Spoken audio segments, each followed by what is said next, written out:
Hello. Welcome to Daily Investment. In today's video, let's dive deeper into the dark sides of social networks together. In recent times, when the outside world and I have to face such the worst period ever, the pandemic quarantine time by COVID-19, I just realize and have a better understanding of the risks and impacts of the social media and online platforms out there. Social networks have really boomed in the recent decade as the proof of technology development and other cultures of humanity. Those tools significantly influence the life of anyone involved in terms of communicating and interacting with each other. Social networks might be considered as the most powerful to spread information and to manipulate the decision-making emotion of people.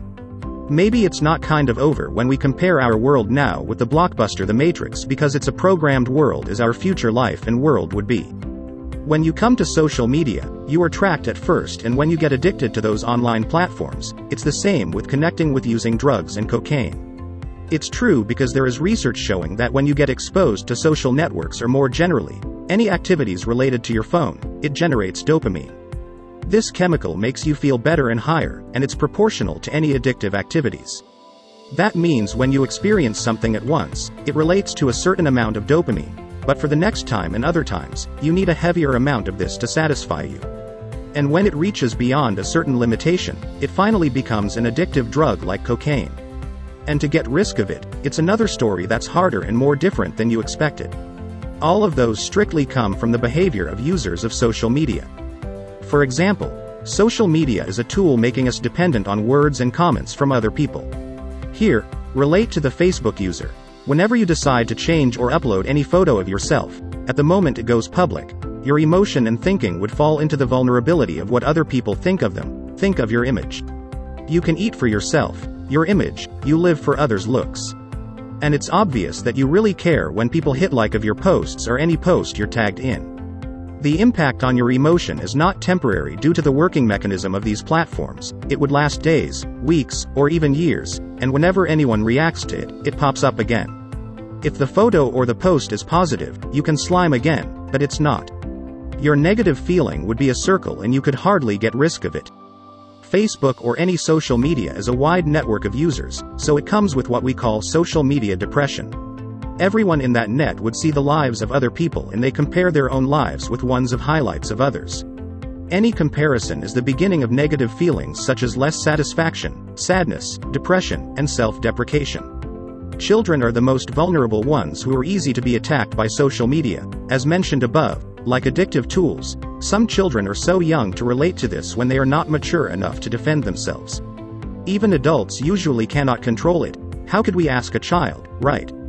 Social media both serve as a tool for strengthening your communication and interfere with it also.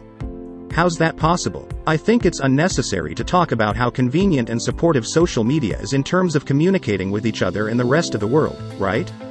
But, meanwhile, it interferes and ruins personal communication, which actually pulls people together, not social media. Imagine. What is closer? When we can talk and chat directly, or through a media called social networks. Social media still proves to be a barrier preventing people from actually knowing each other.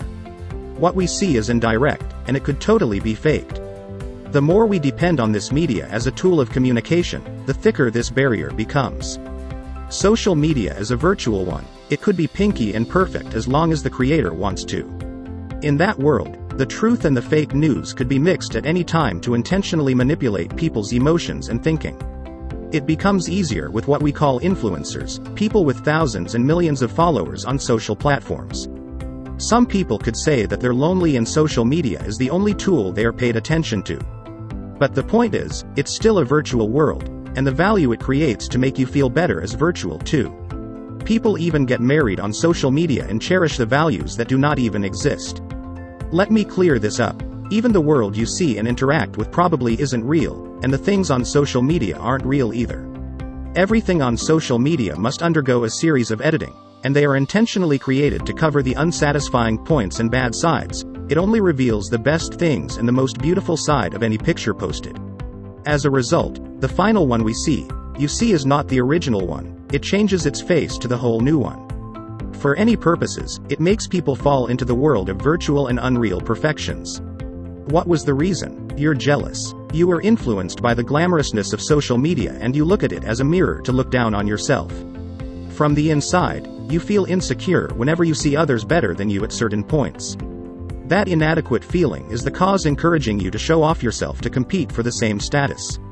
That's so tiring, isn't it? When you compare your life to someone else's, you gain nothing but envy feeling, low self-confidence, low self-esteem, and even depression. Comparing may be a natural mechanism of human beings, but if you know how to control it properly, you're the winner. In the video, you can see that. Instead, talk and list about the negative things of social media like data leakage, cyberbullying, online frauds and stalking, and many others. They are too obvious to talk more about it. The picture I drew today is the real face of social media that users probably cannot see. It's the deeper dig into analyzing to reveal beautiful things you experience and see on social media.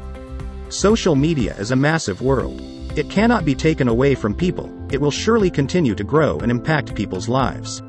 It has become a regular part of our life for over a decade now. Social media is not really that bad. All I said in this video is the negatives of it, but of course, there's a positive side to this. And maybe, you already know what that is. The negatives of social media can be detrimental to people's lives, and you have to understand that although it is so addictive, still the power on how you use it, how often you use it, or whether you will still use it is in your hands. If you want something to change, make a change. That's all about today's video: dark sides of social networks. What else do you know about them? Let me know in the comments.